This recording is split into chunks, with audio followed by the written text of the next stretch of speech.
कि डॉक्टर को भी किसी जानवर ने बड़ी बेरहमी से मार दिया है। उस जानवर को रकून कहा जा रहा था, लेकिन ये बात डंकन जानता था कि ये काम रकून का नहीं बल्कि माइलो का है, जो ही लोगों को इस तरह बेरहमी से मार रहा है। इस बात से डंकन को काफी परेशानी हुई। वो थेरेपिस्ट के पास जाकर उसे सारी बात बता देता है। थेरेपिस्ट उससे पूछता है कि तुम्हारे डैड कहाँ हैं? तुम उनसे बात करो, हो सकता है उनसे तुम्हें इस मसले का कोई हल मिल जाए। अब डंकन उनके घर पहुंचा, उनसे बात करने की कोशिश करने लगता है, पर वो डंकन से कोई बात नहीं करना चाहते थे। कहते हैं कि चले जाओ यहाँ से, मुझे किसी से कोई बात नहीं करनी, मैं अकेला रहना चाहता हूँ। इस बात को लेकर डंकन की परेशानी और बढ़ जाती है। इसलिए जब वो वॉशरूम में गया तो माइलो फिर से उसके अंदर से बाहर आ जाता है, जो इस वक्त बहुत गुस्से में था। डंकन के डैड ने क्योंकि उसे बहुत स्ट्रेस दिया था, इसीलिए वो उनकी जान लेना चाहता था। जिस पर डंकन कहता है कि नहीं, उन्हें प्लीज मत मारना, वो मेरे डैड है, अगर तुम चाहो तो वापस मेरे जिस्म में चले जाओ। पर माइलो नहीं सुनता, वो उन्हें मारने जाता है। लेकिन डंकन जैसी तैसी उसे रोककर कहता है कि शांत हो जाओ, मैं वादा करता हूँ कि ऑफिस पहुंचकर तुम्हें खाना जरूर खिलाऊंगा, जानता हूँ तुम्हें भूख लगी हो। अगले दिन डंकन जब ऑफिस गया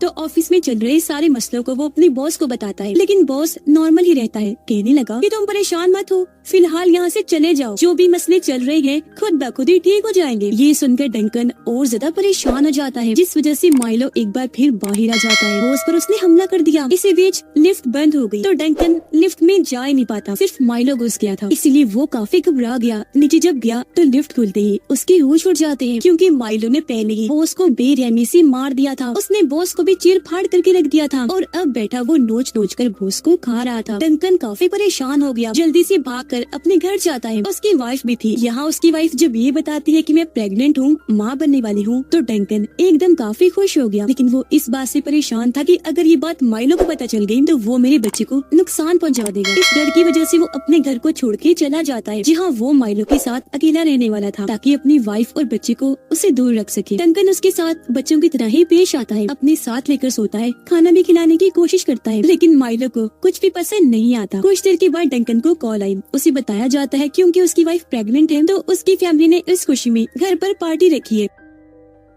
अब डंकन अपने डैड को कॉल करके कहता है कि डैड, मैं बहुत परेशान हूँ, मुझे आपकी मदद चाहिए। वो उन्हें उसी थेरेपिस्ट के पास मिलने के लिए बुलाता है। यहाँ जब डंकन ने अपने डैड से कुछ सवाल पूछे तो वो कहते हैं कि मैंने तुमसे सिर्फ इतना कहा था कि मैं तुमसे मिलने आऊंगा, मैंने ये नहीं कहा था कि मैं तुम्हारे सवालों के जवाब दूंगा। पर क्योंकि डंकन उसके साथ हो रहे मसलों की वजह से काफी परेशान हो गया था, इसलिए अपने डैड को उसकी क्रिएचर माइलो के बारे में बता देता है, और ये भी कि उसकी वजह से मुझे बहुत सारी मुश्किलात का सामना करना पड़ रहा है, अब आप मुझे इस चीज का हल बताइए। लेकिन उसके डैड कुछ नहीं बताते। पर अब अचानक ही दोनों बाप बेटे नीचे गिर जाते हैं। दोनों को ही काफी दर्द हो रही थी और अब देखते ही दिखते दोनों के अंदर से ही वही क्रिएचर्स बाहर निकल कर आते हैं। पर डंकन के डैड का क्रिएचर कमजोर था, वो भी